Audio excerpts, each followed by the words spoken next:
সবার জন্য সমানভাবে ন্যায় বিচার নিশ্চিতের প্রতিশ্রুতি প্রধানমন্ত্রীর। ফ্যামিলি কার্ড তুলে দিলেন বগুড়ার নারীদের হাতে, বক্তব্য রাখবেন জনসভায়। পেট্রোল পাম্পগুলোয় এখনো তেল সংগ্রহে ভোগান্তি কমেনি, দাম বাড়ার প্রভাব ও মূল্যস্ফীতি নিয়ন্ত্রণে সতর্ক সরকার, জানালেন বাণিজ্যমন্ত্রী। দেশব্যাপী হামিদ টিকাদান কার্যক্রম শুরু, অভিভাবকদের স্বতঃস্ফূর্ত সাড়া, প্রতিটি শিশুকে টিকার আওতায় আনার আশ্বাস স্বাস্থ্যমন্ত্রী। এসএসসি পরীক্ষা চলাকালে লোডশেডিং না করার নির্দেশনা সরকারের, কোনো দুষ্টচক্র ব্যাঘাত ঘটাতে চাইলে ব্যবস্থা, হুঁশিয়ারি শিক্ষামন্ত্রী।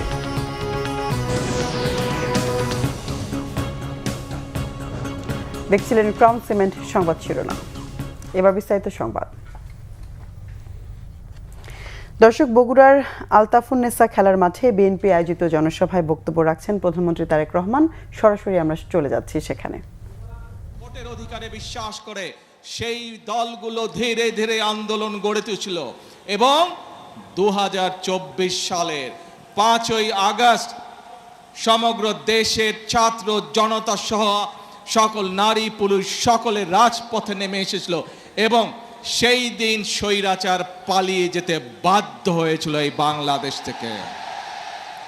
প্রিয় ভাই বোনেরা, বাংলাদেশের মানুষ তাদের হারিয়ে যাওয়া ভোটের অধিকারকে প্রতিষ্ঠিত করেছে।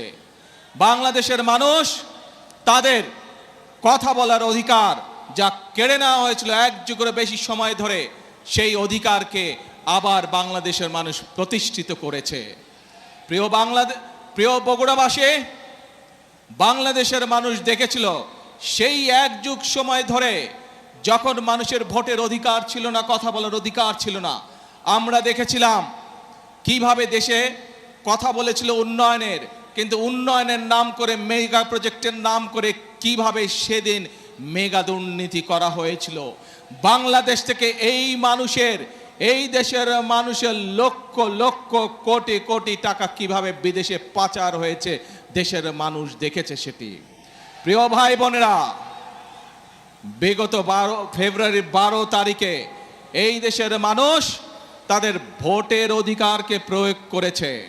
যেই অধিকার কেড়ে নেওয়া হয়েছিল, ভোটের অধিকার প্রয়োগ করার মাধ্যমে বাংলাদেশের মানুষ রায় দিয়ে দিয়েছে যে দেশের মানুষ কাদেরকে দেশের দায়িত্ব আগামী 5 বছর দিতে চায় এবং 12 তারিখের নির্বাচনে বাংলাদেশের মানুষ পরিষ্কারভাবে বাংলাদেশ জাতীয়তাবাদী দলকে আগামী 5 বছর দেশ পরিচালনা করার দায়িত্ব দিয়েছে।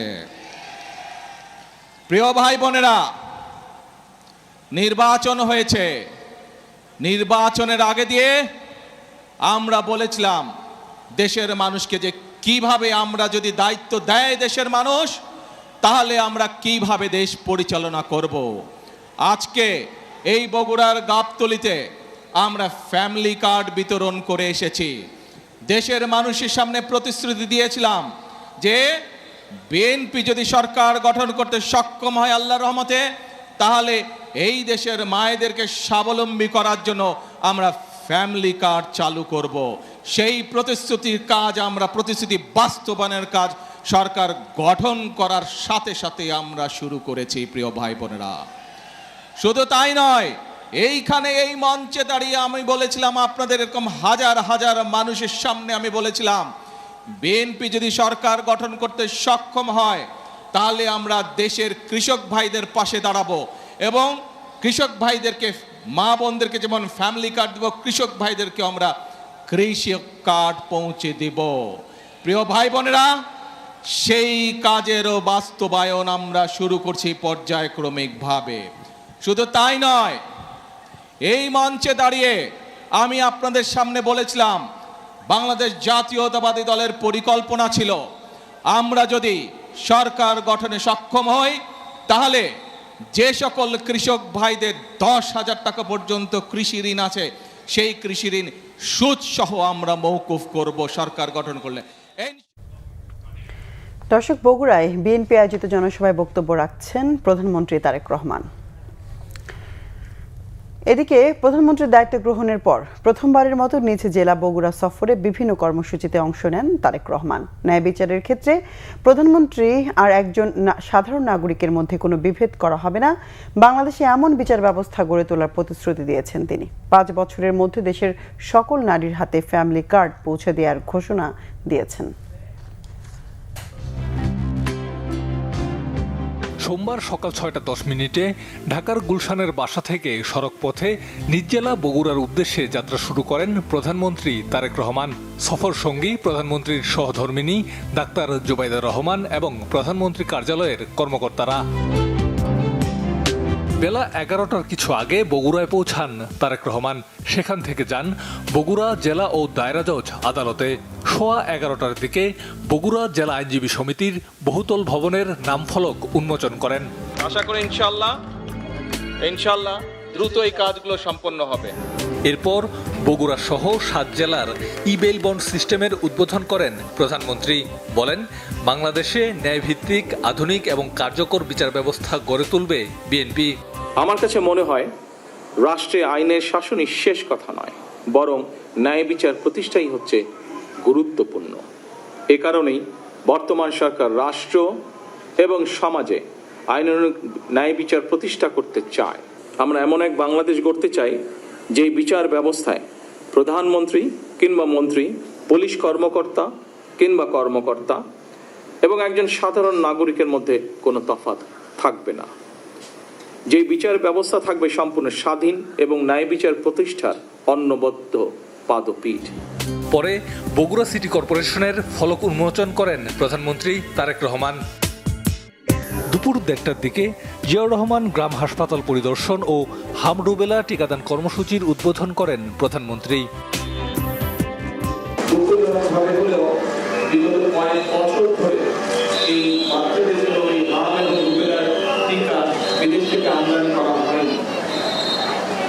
যাদের দায়িত্ব ছিল এই কাজটি করা, তারা এই কাজটিকে সঠিকভাবে সম্পন্ন করেনি তাদের দায়িত্ব। তার ফলে দুঃখজনকভাবে অনেকগুলো শিশু প্রাণ ঝরে গিয়েছে। এটি একটি অত্যন্ত গুরুতর অপরাধ। বিকাল 2:45টায় বাগবাড়ি শহীদ জিয়া ডিগ্রি কলেজ মাঠে ফ্যামিলি কার্ড বিতরণ কার্যক্রমের উদ্বোধন করেন তারেক রহমান। এ সময় ফ্যামিলি কার্ড গ্রহীতা 911 জনের অ্যাকাউন্টে টাকা পৌঁছে দেওয়া হয়। বাংলাদেশের 23টা উপজেলাতে আমরা এই মাসের ভিতরে 30 তারিখের ভিতরে আমরা মায়েদের হাতে ফ্যামিলি কার্ড পৌঁছে দিব এবং ইনশাল্লাহ আগামী 5 বছরের মধ্যে আমরা দেশে প্রায় 4 কোটি পরিবার আছে, আমরা চেষ্টা করব ম্যাক্সিমাম পরিবারের মায়েদের কাছে, গৃহিণীদের কাছে, নারী প্রধান যে আছে পরিবার, তার কাছে এই ফ্যামিলি কার্ড আমরা পৌঁছে দেওয়ার চেষ্টা করবো ইনশাল্লাহ আগামী 5 বছরের মধ্যে। এরপর তারেক রহমান যান নিজ পৈতৃক বাড়ি বাগবাড়ি গ্রামের জিয়াবাড়িতে। এরপর নিজ হাতে মাটি কেটে বগুড়ার গাবতলী উপজেলার চৌকিরদহ খালের পুনঃখনন কার্যক্রমের উদ্বোধন করেন প্রধানমন্ত্রী তারেক রহমান। এছাড়াও বিভিন্ন কর্মসূচিতে অংশগ্রহণ শেষে আজই ঢাকা ফিরবেন প্রধানমন্ত্রী। নাবিল জাহাঙ্গীর, বাংলা ভিশন। দাম বাড়ানোর দ্বিতীয় দিনেও কমছে না জ্বালানি তেল সংগ্রহে গ্রাহকদের ভোগান্তি। রাজধানীর পেট্রোল পাম্পগুলোতে প্রতিদিনের মতো আজও তেল নিতে আসা যানবাহনের দীর্ঘ লাইন। দাম বাড়ানো ও বিপিসির বেশি সরবরাহের আশ্বাসের পরও ভোগান্তি না কমায় ক্ষুব্ধ গ্রাহকরা। এদিকে ডিপো থেকে বাড়তি তেল সরবরাহের নির্দেশনার পরও তেল না পাওয়ার অভিযোগ পাম্প মালিকদের। শুভ মাহফুজের রিপোর্ট। রাজধানীর পেট্রোল পাম্পগুলোর প্রতিদিনের দৃশ্য এটি। জ্বালানি তেলের জন্য গ্রাহকদের 7 থেকে 8 ঘন্টার অপেক্ষা যেন অনেকটা নিয়মেই দাঁড়িয়ে গেছে। তাই তেল নিতে কেউ লাইনে আছেন ভোর 4টা, আবার কেউ তারও আগে থেকে। দাম বাড়ানোর পরেও সব পাম্পে মিলছে না তেল, গ্রাহকদের ভোগান্তিও কমেনি। তীব্র গরমের মধ্যে তেল নিতে লাইনে থাকতে হচ্ছে ঘন্টার পর ঘন্টা। একদিকে বাড়তি দাম, অন্যদিকে ভোগান্তিতে ক্ষুব্ধ গ্রাহকরা। অনেক ভোগান্তি ভাই, কাজ করতে পারতেছি না কিছু, সারাদিন যদি তেলই নেই ভাই, যার যার জব সেক্টর থেকে কাজ কীভাবে করবো ভাই?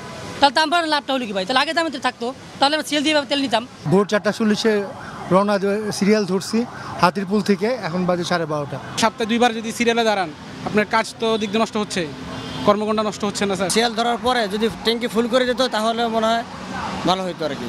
রাজধানীর সব পেট্রোল পাম্পে যানবাহনের দীর্ঘ লাইন 2 থেকে 3 কিলোমিটার পর্যন্ত বিস্তৃত। দাম বাড়লে লাইন কমবে এমনটাই আশা ছিল গ্রাহকদের, কিন্তু বাস্তবে তেমনটি দেখা যায়নি। দুর্ভোগের দ্রুত লাঘব চান তারা। মতিঝিল এলাকার ভিতরে 7টা-8টা পাম্প, মাত্র 4টা পাম্পে তেল দেয়। এই সিরিয়াল তো যাতাই রয়ে গেল, কিন্তু তেলের দাম ঠিকই 20 টাকা বাইরে গেল। কোথাও মজুদ হচ্ছে কিনা, কেউ চোরা কারবারি করতেছে কিনা, বাইরে পাচার হচ্ছে কিনা, এগুলো একটু নজরদারি করা দরকার। শুধুমাত্র দাম বাড়ায় দায় সারা কাজ করালে সরকারের দায়িত্ব শেষ হয়ে যায় না। তেলের দাম বাড়ার পরেও বাদেও এই 3 ঘন্টা 4 ঘন্টা সিরিয়াল ধরে রোদ্রের ভিতরে তেল নিতেছি, তেলের দাম বাইরে লাভ হইল কি? অনেক কর্মঘণ্টা আমাদের নষ্ট হচ্ছে, সেক্ষেত্রে সবাই আর্থিক ক্ষতির সম্মুখীন হচ্ছে আমরা। সোমবার থেকে ডিজেল এবং পেট্রোল 10% আর অকটেন 20% বেশি দেওয়া হবে। বাংলাদেশ পেট্রোলিয়াম কর্পোরেশনের এই নির্দেশনার কার্যকারিতাও মিলছে না। সব পাম্পে সমানভাবে তেল সরবরাহ না করলে এই সংকট কাটবে না বলে জানিয়েছেন পাম্প সংশ্লিষ্টরা। সরবরাহ চেইনটাকেই গভর্নমেন্ট বাধাগ্রস্ত করে রাখছে। এখন এই সরবরাহ চেইনটা যতক্ষণ ঠিক না করবে ততক্ষণ পর্যন্ত এই ভোগান্তি জনগণের কমবে না। এটা 500 টাকাও যদি লিটার করে, যার তেলের প্রয়োজন সে তেল কিনবে। গতকালকে সিদ্ধান্ত হয়েছে গভর্নমেন্টের যে পেট্রোল এবং ডিজেল 10 to 15%, অকটেন ডাইরেক্ট 20% বৃদ্ধি করার জন্য। এটা আজকে থেকে কার্যকর হওয়ার কথা, কিন্তু আজকে থেকে ওনারা এটা কার্যকর করেন নাই। আমি নিজেই আজকে 2টা গাড়ি পাঠিয়েছি, আমার একটা গাড়িতে তেল দিয়েছে, একটা গাড়ি খালি ফেরত আসছে। পরিস্থিতি মোকাবেলায় সরকারকে দ্রুত কার্যকর ব্যবস্থা নেওয়ার আহ্বান সংশ্লিষ্ট সবার। শুভ মাহফুজ, বাংলা ভিশন, ঢাকা। ডিজেলের দাম বাড়ানোর ফলে কৃষিখাত যাতে ক্ষতিগ্রস্ত না হয় এবং মূল্যস্ফীতি নিয়ন্ত্রণে থাকে সে বিষয়ে সরকার সতর্ক নজর রাখছে, জানিয়েছেন বাণিজ্যমন্ত্রী খন্দকার আব্দুল মুক্তাদির। সিলেট জেলা হাসপাতাল পরিদর্শন ও হাম রুবেলার টিকাদান কর্মসূচি উদ্বোধন শেষে সাংবাদিকদের তিনি আরও বলেন, বাংলাদেশ কোনো বিচ্ছিন্ন জায়গা নয়, সারা বিশ্বেই বর্তমানে জ্বালানি তেলের দাম ঊর্ধ্বমুখী। বিশ্ববাজারের সাথে সামঞ্জস্য রেখে দেশে জ্বালানি তেলের দাম বাড়ানো হয়েছে। জানান, ভারতসহ অধিকাংশ দেশেই স্বয়ংক্রিয় ব্যবস্থাপনায় আমদানি মূল্যের উপর ভিত্তি করে তেলের দাম নির্ধারিত হয়। ইরান, যুক্তরাষ্ট্র ও ইসরায়েল যুদ্ধ শুরুর আগে যুক্তরাষ্ট্রের তেলের দাম নিয়েও কথা বলেন। সিটি কর্পোরেশনের প্রশাসক আব্দুল কাইয়ুম চৌধুরী সহ স্থানীয় প্রশাসনের ঊর্ধ্বতন কর্মকর্তারা এই সময় সেখানে ছিলেন। কৃষক পর্যায়ে যখন সেচের জন্য পাম্প চালানো হয়, সেখানে কৃষককে যেন মূল্যবৃদ্ধির অভিজ্ঞতা তাকে সহ্য করতে না হয়, সেজন্য সরকার এদিকে বিশেষভাবে দৃষ্টি দিয়েছে। এইভাবে মূল্যস্ফীতির সম্ভাব্য প্রভাব যেন বিভিন্ন সেক্টরে না পড়ে সেজন্য সরকার সচেতন আছে এবং সেক্টর ওয়াইজ সেটার জন্য ব্যবস্থা নেবে। হাম সংক্রমণ মোকাবেলায় সারা দেশে বিশেষ টিকাদান কর্মসূচি শুরু হয়েছে। পুরো বছর জুড়ে এই ভ্যাকসিন প্রোগ্রাম নিয়মতান্ত্রিকভাবে চলবে বলে জানিয়েছেন স্বাস্থ্যমন্ত্রী সরদার সাখাওয়াত হোসেন। এই কার্যক্রমে সহযোগিতা করছে যুক্তরাষ্ট্র। রাজধানীতে একটি স্কুলে টিকা কার্যক্রমে যোগ দেন মার্কিন রাষ্ট্রদূত ব্রেন্ট ক্রিস্টেনসেন। একটু দেরিতে হলেও সন্তানদের টিকা দিতে পেরে খুশি স্বজনরা। আরও জানাচ্ছেন সৈকত সাদিক। দেশে ভাইরাসজনিত হাম রোগের সংক্রমণ বেড়ে যাওয়ায় গত 5 এপ্রিল 18 জেলার 20 উপজেলায় বিশেষ হাম রুবেলার টিকাদান কর্মসূচি শুরু হয়। এরপর ঢাকার 2 সিটি কর্পোরেশন এবং বরিশাল ও ময়মনসিংহ বিভাগে এই টিকা কার্যক্রম চলে। সোমবার থেকে সারা দেশে শুরু হয়েছে হাম রুবেলার বিশেষ টিকাদান কার্যক্রম। রাজধানীর শাহজাদপুর একটি বেসরকারি স্কুলে স্বাস্থ্যমন্ত্রী সরদার সাখাওয়াত হোসেন এই বিশেষ ক্যাম্পেইনের উদ্বোধন করেন। সকলের সম্মিলিত প্রচেষ্টায় এই কার্যক্রম এগিয়ে নেয়ার প্রত্যয় ব্যক্ত করেন। We can proceed further, we can meet the crisis and we want cooperation. I on behalf of the government again thank you very much.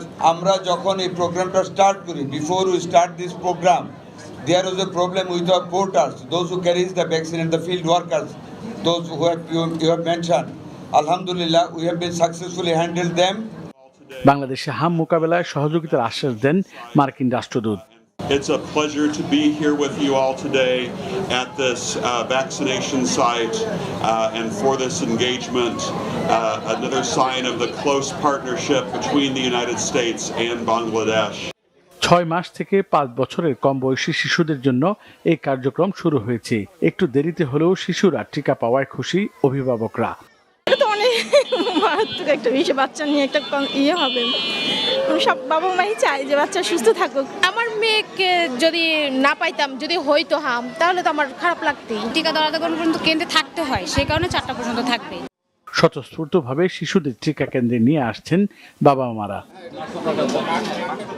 Saikat Sadiq, Bangla vision, Dhaka. দেশের বিভিন্ন স্থানে 6 থেকে 9 মাস বয়সী শিশুকে হাম রুবেলা টিকা দেওয়া হচ্ছে। স্বাস্থ্য অধিদপ্তর, স্বাস্থ্যসেবা বিভাগ এবং ইপিআই যৌথভাবে এই কর্মসূচি বাস্তবায়ন করছে। টিকা ক্যাম্পেইনের মাধ্যমে দেশের প্রতিটি শিশুকে হামের ভ্যাকসিনের আওতায় আনা হবে বলে জানিয়েছেন স্বাস্থ্যমন্ত্রী সরদার মোহাম্মদ সাখাওয়াত হোসেন। বিস্তারিত ডেস্ক রিপোর্টে। নারায়ণগঞ্জের রূপগঞ্জের জিন্দা পার্কে হামের টিকাদান কার্যক্রমের উদ্বোধন করেন স্বাস্থ্যমন্ত্রী সরদার মোহাম্মদ সাখাওয়াত হোসেন। স্বাস্থ্য অধিদপ্তর, স্বাস্থ্যসেবা বিভাগ এবং ইপিআই যৌথভাবে এই কর্মসূচির বাস্তবায়ন করছে। সহযোগিতায় রয়েছে ইউনিসেফ, বিশ্ব স্বাস্থ্য সংস্থা, গ্যাভি এবং উন্নয়ন সহযোগীরা। টিকাদান কার্যক্রমকে আরও শক্তিশালী করার কথা বলেন স্বাস্থ্যমন্ত্রী। এ সময় সেখানে ছিলেন সংসদ সদস্য মুস্তাফিজুর রহমান ভূঁইয়া দীপু, বিশ্ব স্বাস্থ্য সংস্থার বাংলাদেশ ডেপুটি রিপ্রেজেন্টেটিভ ডাক্তার রাজেশ নরওয়েল ও নারায়ণগঞ্জ জেলা প্রশাসক। শুধু ওষুধ দিয়ে মানুষকে ভালো করা যাবে না, আমাদেরকে কিছু জিনিসকে মানতে হবে, সত্যকে স্বীকার করতে হবে। আমাদের বাচ্চাদের রেসিস্ট্যান্স, পুষ্টি দিন দিন কমে যাচ্ছে, যেই কারণে হামের মতন একটা ভয়াবহ রূপ আমাদেরকে বিব্রত করে ফেলতেছে। আমাদের ভবিষ্যৎ প্রজন্মকে, আমাদের কত মায়ের বুক খালি করে নিয়ে যাচ্ছে। সিরাজগঞ্জের শাহজাদপুর উপজেলা স্বাস্থ্য কমপ্লেক্সে হাম রুবেলা টিকাদান কর্মসূচির উদ্বোধন করেন স্বাস্থ্য ও পরিবার কল্যাণ প্রতিমন্ত্রী অধ্যাপক ডক্টর এম এ মোহিত। বলেন, টিকাদানের মাধ্যমে হাম প্রতিরোধ করা সম্ভব। অভিযোগ করেন, অন্তর্বর্তী সরকারের আমলে ভুল নীতি নেয়ার কারণে টিকাদান ব্যাহত হয়েছিল। এদিকে পঞ্চগড়ের সদর উপজেলার সিংপাড়া সরকারি প্রাথমিক বিদ্যালয় মাঠে হামের টিকাদান ক্যাম্পেইনের উদ্বোধন করেন পানি সম্পদ প্রতিমন্ত্রী ফরহাদ হোসেন আজাদ। সরকার সবার প্রচেষ্টায় হাম সংক্রমণ কমাতে চায় বলে জানান তিনি। টাঙ্গাইল পৌর শহরের পৌর উদ্যানে হাম রুবেলা টিকাদান ক্যাম্পেইনের উদ্বোধন করেন মৎস্য ও প্রাণী সম্পদ প্রতিমন্ত্রী সুলতান সালাউদ্দিন টুকু। হামের সংক্রমণ রোধে প্রধানমন্ত্রী তারেক রহমানের নির্দেশনায় বিশেষ টিকাদানের এই কর্মসূচি বলে জানান তিনি। এদিকে চট্টগ্রামেও শুরু হয়েছে হাম রুবেলা টিকা দেয়া কার্যক্রম। চলবে আগামী 11 মে পর্যন্ত। সকালে চট্টগ্রামের সীতাকুণ্ড উপজেলার জঙ্গল সলিমপুর এসএম পাইলট স্কুল চত্বরে টিকা কার্যক্রমের উদ্বোধন করা হয়। জেলায় 4 শতাধিক কেন্দ্রে এই টিকা কার্যক্রম চলবে। রাঙ্গামাটির বাইতুর সরফ অস্থায়ী টিকাদান কেন্দ্রে টিকাদান কর্মসূচি শুরু হয়েছে। নোয়াখালীতে জেলা পুলিশ কেজি স্কুলে কর্মসূচির উদ্বোধন করা হয়।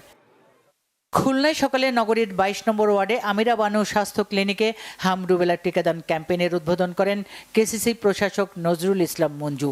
কর্মসূচিকে সফল করতে নগরবাসীকে এগিয়ে আসার আহ্বান জানান তিনি। সাতক্ষীরায় জেলা স্বাস্থ্য বিভাগের আয়োজনে সকালে সদর উপজেলার শিবপুর ইউনিয়ন পরিষদ চত্বরে হাম রুবেলা টিকাদান কর্মসূচি শুরু হয়েছে। জেলায় 2 লাখেরও বেশি শিশুকে এই টিকা দেওয়া হবে।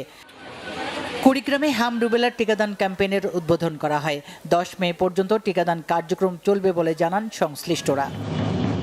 হামের প্রাদুর্ভাব মোকাবেলায় চুয়াডাঙ্গায় সকালে কর্মসূচির উদ্বোধন করা হয়। জেলায় 20 এপ্রিল থেকে 10 মে পর্যন্ত চলবে এই ক্যাম্পেইন।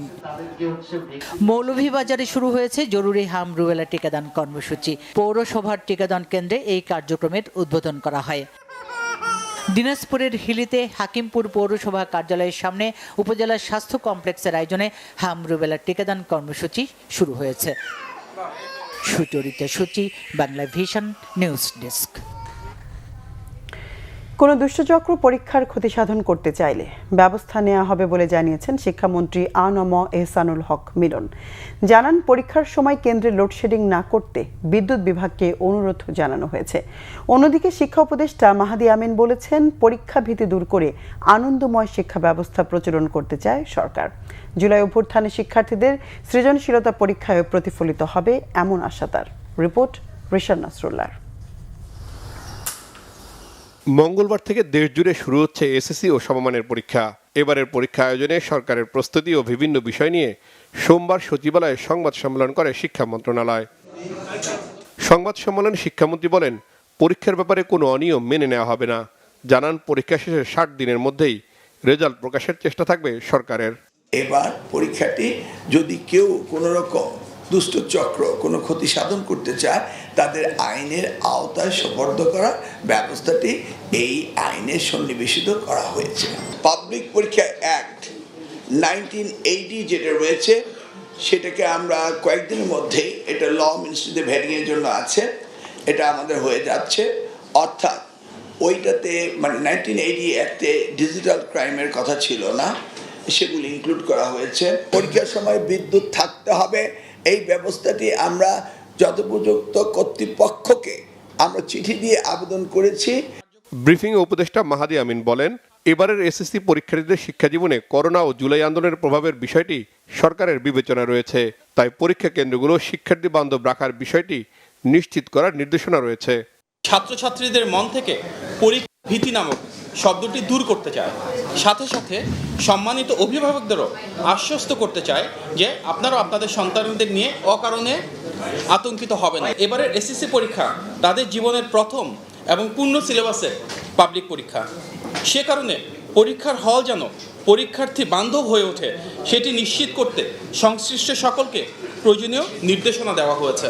জুলাই গণ অভ্যুত্থানে এই কোমলমতি ছাত্রছাত্রীরা কিভাবে রাজপথে প্রতিবাদ মুখর থেকে দেয়ালে গ্রাফিতি এঁকে নিজেদের সম্পৃক্ত করেছে, তাদের এই সৃজনশীলতা পরীক্ষায় প্রতিফলিত হবে ইনশাল্লাহ।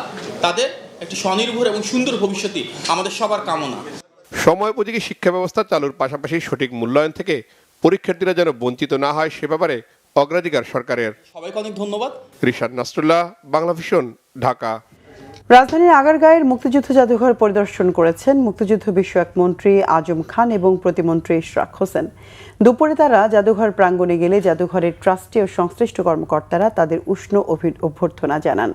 পরিদর্শনের শুরুতেই মন্ত্রী প্রতিমন্ত্রী জাদুঘরের প্রবেশ মুখে স্থাপিত শিখা অনির্বাণ অগ্নিভাস্কর্যের বেদিতে পুষ্পস্তবক অর্পণ করেন। সেখানে কিছুক্ষণ নীরবতা পালনের পর মহান মুক্তিযুদ্ধে আত্মদানকারী সকল শহীদদের স্মৃতির প্রতি শ্রদ্ধা জানান তারা। পরে তারা জাদুঘরের বিভিন্ন গ্যালারি ঘুরে দেখেন। জাদুঘরে কর্মরত সদস্যরা মন্ত্রী ও প্রতিমন্ত্রীকে জাদুঘরের দেওয়ালে খোদাই করা বিভিন্ন দর্শনীয় ফলক এবং সেগুলোর ঐতিহাসিক প্রেক্ষাপট সম্পর্কে ধারণা দেন। মন্ত্রী ও প্রতিমন্ত্রী অত্যন্ত মনোযোগের সাথে মুক্তিযুদ্ধের দুর্লভ আলোকচিত্র, দলিলপত্র এবং বীর মুক্তিযোদ্ধাদের ব্যবহৃত বিভিন্ন স্মারক পর্যবেক্ষণ করেন।